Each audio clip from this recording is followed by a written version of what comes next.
राजेंद्र जैन पाली से physics lecturer एक बहुत ज़्यादा इंपॉर्टेंट टॉपिक लेके आया हूँ। काउंसलिंग प्रायोरिटी स्कूल का चयन, यानी आपको अपनी मेरिट के अनुसार कौन सी स्कूल चूज़ करनी है, इस बात का ज़रूर ध्यान रखना। आपके पास 2 दिन पहले पूरी लिस्ट आ जाएगी जिसमें आपका सीनियरिटी क्रमांक होगा कि आपका सीनियरिटी मेरिट नंबर क्या है, जो उस कैटेगरी के अकॉर्डिंग डिसाइड होगा, जिसमें सबसे पहले हैंडीकैप या फिर उसके बाद कहें तो विडो, डाइवोर्स, फिर बाद में कहें तो एकल सिंगल गर्ल, इस तरह से जो सीरीज़ है उस सीरीज़ में आपका सीनियरिटी नंबर आ जाएगा।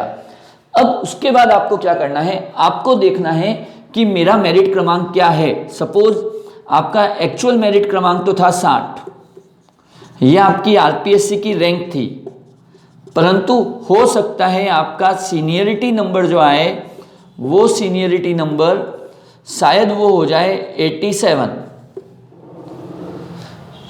इसका अर्थ ये होगा कि अब आपको 87वां नंबर मिलेगा, जहाँ पे जाके आपका नंबर 87 नंबर पे आएगा, तब जाके आप काउंसलिंग के लिए जाएंगे, आपकी सहमति पूछी जाएगी। और इसका अर्थ आपसे 86 लोग आपसे आगे हैं, तो 2 दिन पहले ही ये जो मेरिट लिस्ट भी आएगी सीनियरिटी की, और साथ ही साथ उसी दिन आपके डिस्ट्रिक्ट वाइज सीट्स भी अलॉट हो जाएगी कि कितनी सीट्स किस जिले में वैकेंट है, वैकेंट लिस्ट।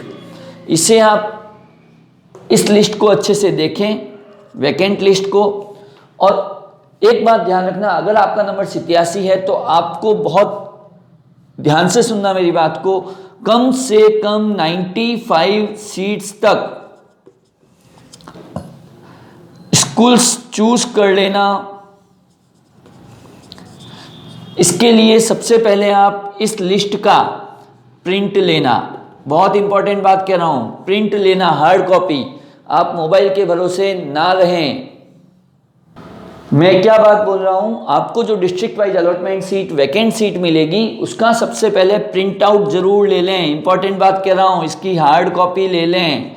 आप सोचें कि मैं मोबाइल में ही देख लूँगा और मोबाइल से ही डिसाइड कर लूँगा, तो कहीं ना कहीं आपको प्रॉब्लम हो सकती है। फिर आप एक बार जहाँ पोस्टिंग मिल गई वहाँ मिल गई, फिर आप कुछ भी नहीं कर पाओगे। तो सबसे पहला काम करें, वैकेंट लिस्ट की प्रिंट आउट लें, उसकी हार्ड कॉपी लें। हार्ड कॉपी लेने के बाद आप एक और पेपर पे हार्ड कॉपी लेने के बाद आप सबसे पहले एक आप फ्रेश पेपर लें, ब्लैंक पेपर, और उस पर भी जिला वाइज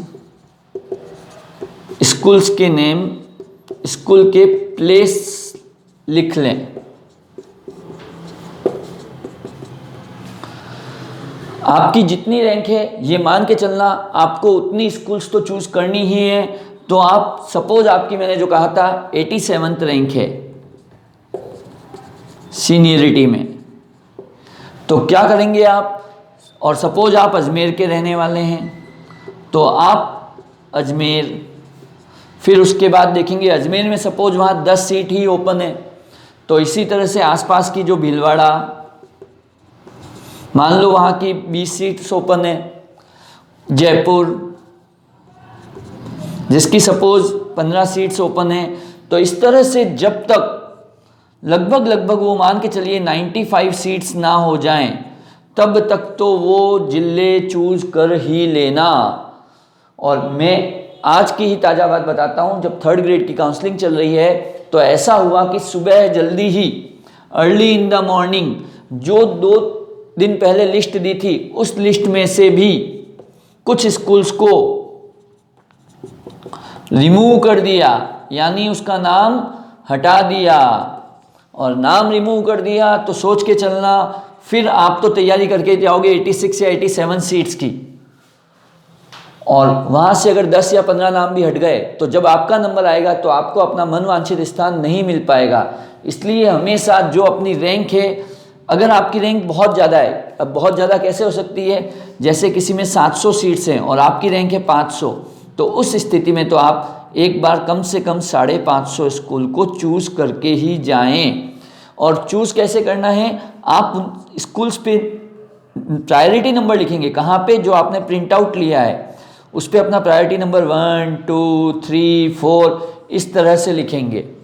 हाँ, ये अलग बात है कि इसलिए मैं फिर कह रहा हूँ एक बार, आपने जो आपकी सीनियरिटी नंबर है उससे कम से कम 10 स्कूल्स ज़्यादा ही चूज़ करना, 10 स्कूल्स ज़्यादा चूज़ करिएगा ताकि आपको एंड टाइम पे कोई समस्या ना हो। नहीं तो कई बार क्या होता है कि हम उस समय होश पौश हो जाते हैं और सोचते हैं अब कौन सी स्कूल लूँ कौन सी लूँ, और पता नहीं अगर आपने एक भी गलत स्कूल चूज़ कर ली तो आपको कम से कम 2 साल तक वहीं रहना होगा, क्योंकि ये मान के चलना प्रोबेशन पीरियड में कभी भी ट्रांसफ़र नहीं होते। अब ये ज़रूर है, जैसे आपकी रैंक एक तो है मान लीजिए 50, तो आप 60 स्कूल्स को चूज़ कर लीजिए और उन पे 1, 2 जो आपको लगे कि सबसे पहले मुझे जो, अगर सपोज ये तो वहाँ का सीरियल नंबर है और मुझे ये पहली चूज़ करनी है तो इस पर 1 नंबर, इसको दूसरा चूज़ करना है तो 2 नंबर, इसको तीसरा चूज़ करना है तो 3 नंबर डाल लें। बट अगर सपोज आपकी सीट्स ज़्यादा हैं और आपकी रैंक लगभग है 300-400 रैंक, तो उस केस में आप क्या करेंगे, पहली बात आपका नंबर पहले दिन नहीं आएगा या बाद में आएगा, तो एक बार आप चूज़ ना करें, आप क्या करें, पहले दिन जो जो काउंसलिंग लिस्ट हो गई तो उसके बाद अपनी जो सीरियल नंबर प्रिंट आउट में हैं उनको कट मार लें कि ये सीट्स तो अब जा चुकी है और कहाँ तक की सीट्स फिल हो गई है। उसके बाद सपोज अब आपके 50 जने और बच गए हैं, 350 की काउंसलिंग हो गई, तो आपको वापस वही काम करना है कि हाँ ये मेरे को 1 नंबर पे लेनी है, ये स्कूल मेरे को 2 नंबर पे लेनी है।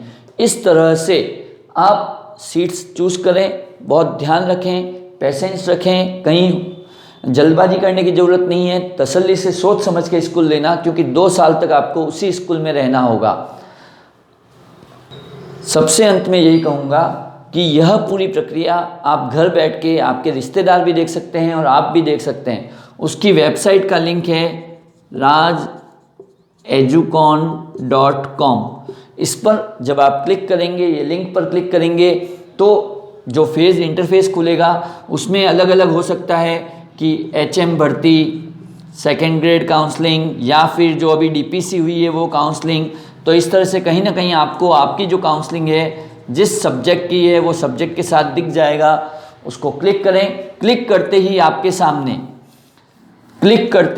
सामने जिला वाइज जो अल्फ़ाबेटिकली सारे ज़िले दिख जाएंगे कि अजमेर, अलवर जो भी हैं वो सारे ज़िले, और उनके सामने कितनी सीट्स खोली गई है कि सपोज 20, 30 जो सीट्स खोली गई है वो सीट्स दिख जाएगी। फिर अब आपको पता करना है अजमेर में कौन सी स्कूल्स ओपन है, तो आप इस पर पुनः क्लिक करेंगे। जैसे ही यहाँ क्लिक करेंगे तो अजमेर की सारी स्कूल्स दिखेगी और उनके सामने ग्रीन सिंबल होंगे, सारी ही ग्रीन कलर में टैग लगे होंगे स्कूलों के नाम। पर जैसे ही काउंसलिंग होती जाएगी और एक एक स्कूल जब जाती जाएगी, चूज़ करते जाएंगे, तो वो सिंबल यहाँ कन्वर्ट किस में हो जाएगा, रेड। इस प्रोसेस के द्वारा आप rajeducon.com पर RPSC 2018 व्याख्याता भर्ती परीक्षा की ऑनलाइन काउंसलिंग देख सकते हैं। दोस्तों, आप सभी को गुड लक, कि आपको मनवांछित स्थान मिले और आप काउंसलिंग में ठंडे दिमाग से काम में लेवें, भाग लेवें। और साथ ही साथ ध्यान रखना सुबह 8 से 10, तो हम बेटर होगा सुबह 8 बजे ही हम पहुंच जाएं ताकि किसी हौज पौज में ना रहें, क्योंकि यहाँ जो लेट होगा तो फिर स्कूल जो परमानेंट आपको मिलने वाली है वो कहीं मिस हो सकती है। तो रजिस्ट्रेशन टाइम ना भूलें, सुबह 8 से 10। मैं राजेंद्र जैन, पाली से।